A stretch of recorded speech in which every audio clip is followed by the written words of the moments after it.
E aí, galera, como é que vocês estão? Meu povo, houve uma pequena falha. Estava eu, crente de que estava trabalhando o assunto da turma de vocês, e estava eu trabalhando um assunto de uma outra turma. O que é que ocorre? O tema de vocês não é litosfera, o tema de vocês é urbanização.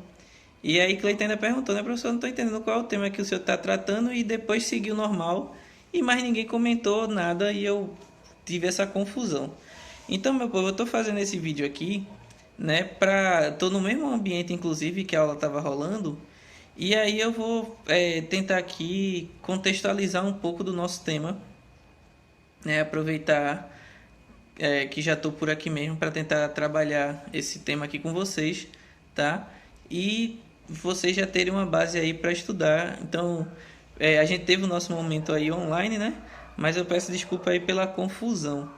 Então, vamos trabalhar aí o tema de uma maneira dinâmica. O que é que ocorre? Nosso tema é urbanização. O que seria a urbanização?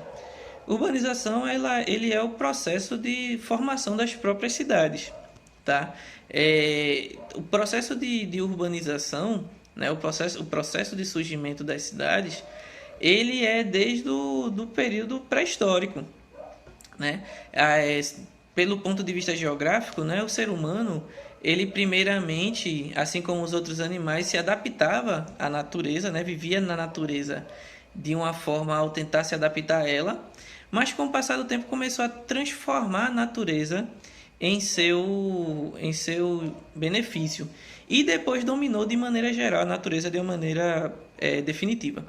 E é com essa dominação que a gente vai ver o surgimento das primeiras cidades. Lá na pré-história, que você estuda nas aulas de história, né, no período é, paleolítico, né, no período paleolítico, os primeiros grupos humanos, né, eles eram nômades.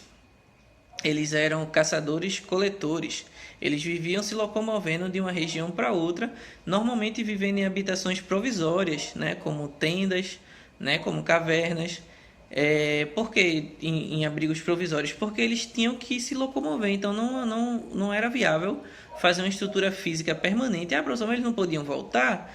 Podiam, mas essas migrações às vezes eram a distâncias muito grandes e poderiam inclusive ser definitivas. Então, normalmente a saída mais interessante eram abrigos provisórios mesmo, né? E aí a população humana viveu por um bom tempo assim, se adaptando à natureza e até mesmo transformando a natureza em seu benefício, mas ainda dentro dessa estrutura.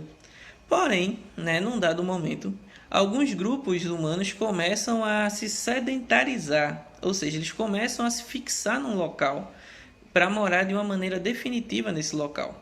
Tá? E agora, o que antes os abrigos provisórios eram muito viáveis pela sua praticidade de montar e desmontar, agora elas não dão mais conta, porque a galera agora vai passar mais tempo nos locais, né? Eles se sedentarizam, eles deixam de ser nômades, né? E essa sedentarização exige para uma melhor estadia, agora sim, moradias mais fixas, mais definitivas. Isso ocorre no período neolítico, tá? No período neolítico que a gente vai encontrar aí o período de sedentarização humana. Tudo isso graças à prática da agricultura. Foi a agricultura, né, que permitiu aí a sedentarização, né? Aí o que é que ocorre? O ser humano agora, né, sedentário, agora, quando eu digo sedentário, não é aquele termo pejorativo que a gente tem de aquele que não faz nada e que fica, né, só comendo e tal, de perna para cima, não. Sedentário nesse caso que tem um local de moradia fixa. É, em relação a essa história que eu estou contando.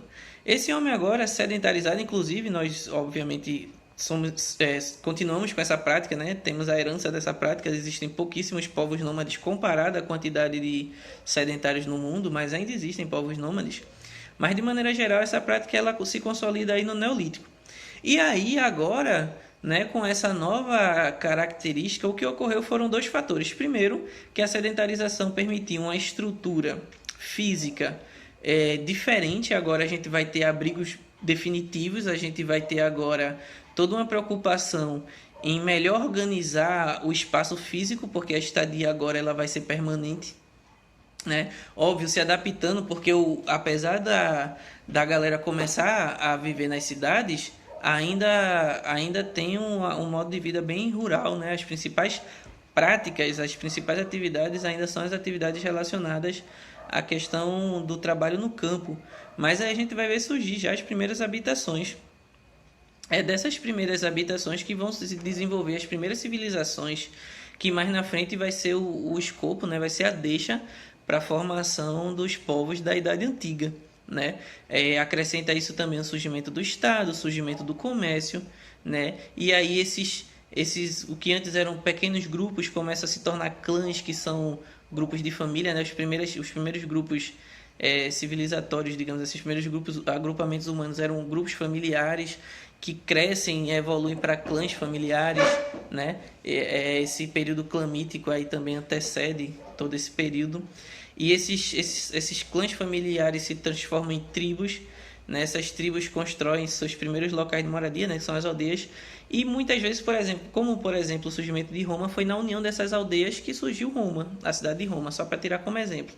Né? E na junção desses povos, desses clãs, dessas tribos, nessa sedentarização, nessa nova forma de se encontrar e se organizar, é que surgem as cidades. Sua estrutura política, né? O Estado, né? Com suas instituições reguladoras do convívio geral, as suas fronteiras, né, a sua proteção, a sua estrutura física, as cidades começam a se desenvolver, né? Eu sempre costumo brincar assim, você vai ver que é só uma brincadeira, tá? Você vai ver que é uma cidade quando as edificações começam a ser erguidas e o espaço entre essas edificações são as ruas, então a gente começa a ter prédios, né? Quando eu digo prédios, casas e outros edifícios, a gente começa a ter ruas, né? Aí alguém já começa a trabalhar ali, né, também, então já surge o comércio, então começa a organizar instituições para regular aquele local, então surge o Estado, né, é dessa forma, por exemplo, que surgem as cidades-estados, mais ou menos dessa forma, e aí a gente vai ver o surgimento das primeiras cidades. Na Idade Antiga teve cidades que ficaram tão poderosas e tão famosas que elas tinham realmente o poder de um país, né, como Esparta, como Atenas e tantas outras cidades-estados gregas, né? A própria Roma começa ali como uma cidade, né? E depois se desenvolve, e várias outras cidades aí do período antigo que depois mais na frente constituirão reinos, constituirão impérios, né? Que aí já são outros conceitos, tá? Quando a gente entra na Idade Média, a gente vai ver uma ruralização da população. A população vai começar a deixar as grandes cidades. Aí você, nas aulas de história, sabe que foi por causa da questão das invasões bárbaras, a queda do Império Romano, uma mudança na estrutura, né, geopolítica até mesmo, né, do período. E aí, diante de todas as mudanças econômicas, políticas, sociais, enfim, a gente vai ver a maior parte da população indo para o campo na Idade Média, né? E a cidade ela perdendo um pouco de prestígio. Então, enquanto na Idade Antiga elas surgem e ganham prestígio e viram grandes centros, a gente tinha grandes centros como Roma, grandes centros como Atenas, Esparta, como eu já falei, né? Enfim, a gente tinha grandes cidades naquela época pertencentes a grandes reinos, a grandes impérios. Agora, na Idade Média, a gente vai ver um desprestígio, digamos assim, de algumas áreas urbanas. A galera vai para o campo e o modo de vida da Idade Média que predomina é o modo de vida rural, né? A população vivendo em vilas, no campo, tendo como principal atividade a agricultura, né? E vivendo ali aquela vida campestre mesmo, aquela vida ali relacionada ao campo, nos feudos normalmente autossustentáveis, então uma vida bem restrita e bem amarradinha. E aí, o que é que ocorre? Com o final desse período, né? Com as mudanças ocorridas aí no âmbito social, cultural, econômico, religioso, né? Por exemplo, com a diminuição dos conflitos entre feudos, né? A gente vai ter um aumento populacional, isso vai gerar uma nova dinâmica de produção, então os campos vão produzir de uma forma diferente e vai acabar produzindo um pouco mais, por exemplo, só como exemplo. E aí essa produção que vai aumentar vai fazer ressurgir o comércio, e nesse ressurgimento do comércio, que é um dos fatores importantes para essa mudança de período, a gente vai ver aí a volta e o surgimento no novo esquema de cidade. Esse novo esquema, ele está relacionado da seguinte forma: quando ressurge o comércio, os feudos começam a produzir mais do que o necessário, né? Esse excedente, essa parte de produção que excedeu para o autossustento do feudo, começa a ser comercializado, então começa a existir um comércio entre feudos, uma nova prática, inclusive, porque a prática antiga entre feudos normalmente era a guerra, né? Então, quando tinha relação entre feudos, normalmente era alguma coisa relacionada a conflito ou união em relação a algum conflito, ou união ou conflito propriamente dito. E agora a gente vai ver os feudos começar a se organizar para a prática comercial. E aí, nesse movimento de troca, começa-se a marcar pontos de encontro, né, para poder se comercializar esses pontos de encontro, um local onde você se encontra para levar produtos, comprar e vender, a gente chama de feira, né? Você deve saber o que é. E essas feiras começam a dar tão certo, essas feiras que a princípio eram temporárias começam a ser definitivas e algumas pessoas vão morar nessas feiras, né? E essas feiras que surgem aí na Idade Média, próximo a castelos, próximo a algumas regiões, enfim, essas feiras elas se tornam cidades, né? E essas cidades dão-se ao nome de burgos, né? De onde vem inclusive o termo burguesia, né? E esses burgos eles surgem como novos centros da dinâmica política, econômica e social da Europa e consequentemente se alastra para o restante do mundo, né? Essa nova dinâmica agora ela influencia o restante da formação das regiões. E aí, com o surgimento desses grandes burgos, desse grande feudo e de uma nova classe social, as cidades elas voltam a ser prestigiadas. Então é o início da Era Moderna. Então aí na Era Moderna, a gente vai ver as cidades, né, retomando o seu prestígio, digamos assim. Não que não tivesse, mas tinha perdido bastante na Idade Média e na Idade Moderna retoma. E a Idade Moderna ela tem aí como principais fatores aí as grandes navegações, a formação dos estados absolutistas, a reforma protestante, o renascimento cultural, e todos esses movimentos eles influenciam na dinâmica populacional tanto dos centros urbanos quanto do centro rural. Mas ainda assim a gente vai ver uma boa parte da população vivendo no campo, apesar de que, né, a gente vai ver o investimento nos grandes centros. Os países potência das grandes navegações começaram, por exemplo, já a reconstruir. Portugal, por exemplo, começou a reconstruir seu centro, começou a modernizar seu centro, né? Algumas cidades começaram a se modernizar. Mas o fator decisivo provavelmente para as cidades se dá mais no período posterior, que é já a pós-modernidade. Com o advento aí das revoluções burguesas, né, Revolução Inglesa, Revolução Francesa e da Revolução Industrial, as cidades agora se tornam realmente os locais de maior ajuntamento humano, né? A população começa a migrar para os centros, né, os centros urbanos, lá onde começa a se instalar as indústrias. Então a questão da indústria vai ser fator preponderante para isso, né? Com o surgimento da indústria próximas às cidades, a gente vai ver um grande movimento de êxodo rural, saída, né? Êxodo é saída, né? Quando fala, por exemplo, do êxodo bíblico, a saída do povo hebreu do Egito para a Terra Prometida, então êxodo é saída. Então esse êxodo rural, né, a saída do pessoal do campo para a cidade, e que vai se acentuar com outros momentos, né, momentos pós-guerra, momentos mais atuais, né. Por exemplo, aqui a gente vai ter movimentos relacionados à construção de cidades, atividades econômicas. Os ciclos econômicos no Brasil, por exemplo, são fatores preponderantes para o movimento de pessoas e surgimento de novas cidades.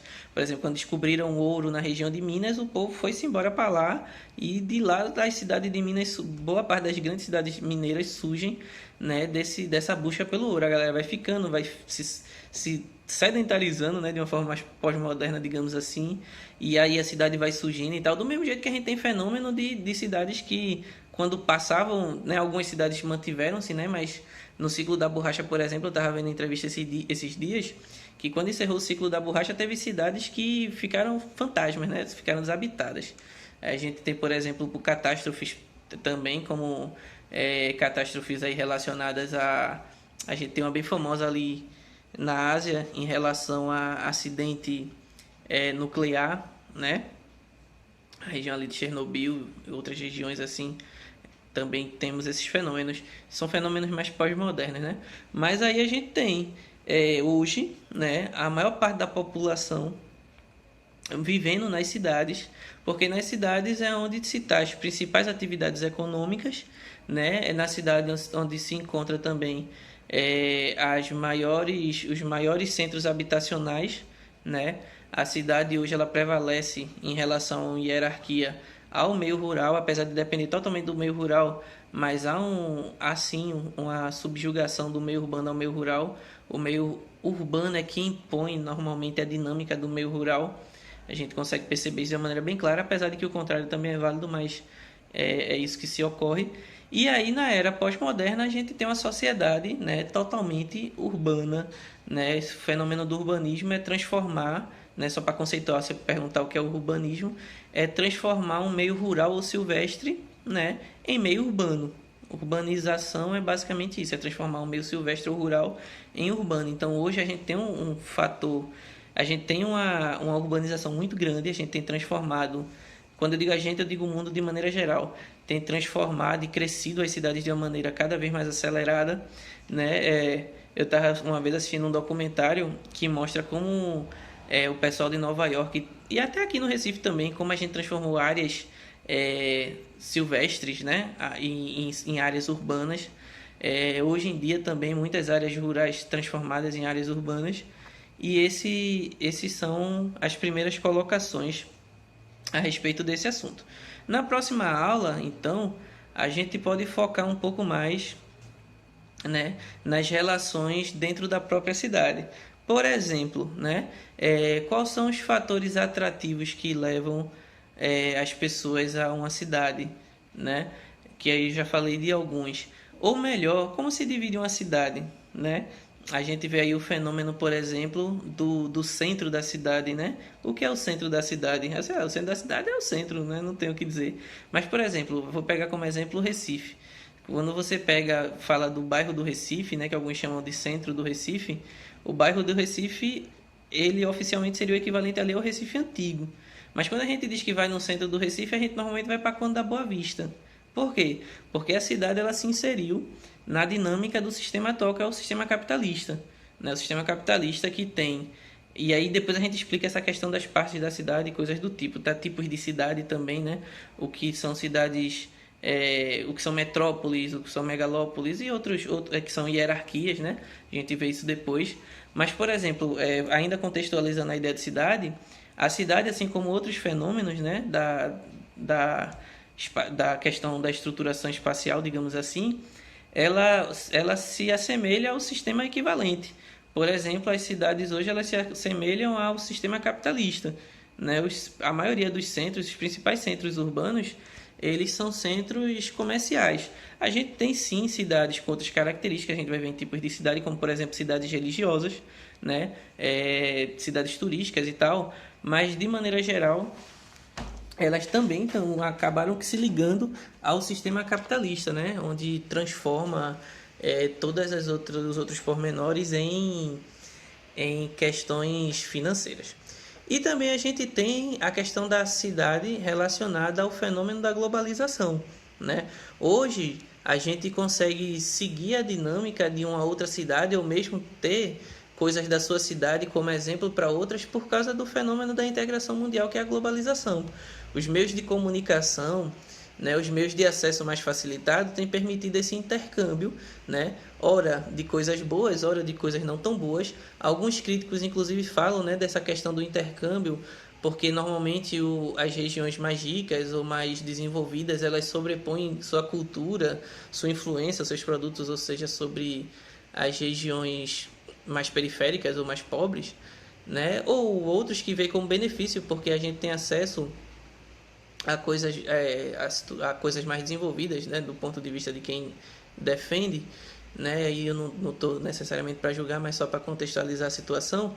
Mas a cidade ela se encontra agora numa nova dinâmica, ela se encontra também, você tem que entender a urbanização hoje, né, como um fenômeno também da globalização, né, a cidade como parte desse mundo integrado, né? A sua dinâmica agora não é só local, mas muito pelo contrário, ela afeta e é afetado pelo dinamismo global, e ela também é totalmente ligada ao sistema capitalista, beleza?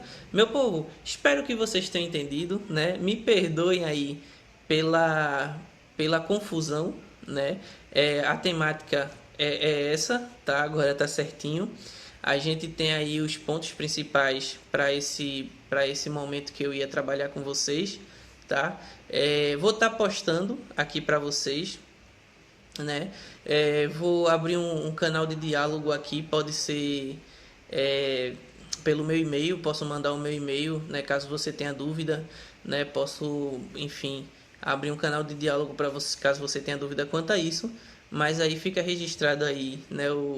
A aula, né? Aí agora sim, hoje a gente se encontrou, foi bom, mesmo que eu tenha trocado a temática, mas aí eu pude dialogar com vocês, ver se está tudo certo, e agora expondo a temática certa, tá bom? Então assistam aí o vídeo, tá? Anotem as coisas que precisa anotar, façam suas pesquisas e a gente se vê na próxima aula, beleza? Eu vou ficando por aqui. Até mais, meu povo. Tchau, tchau.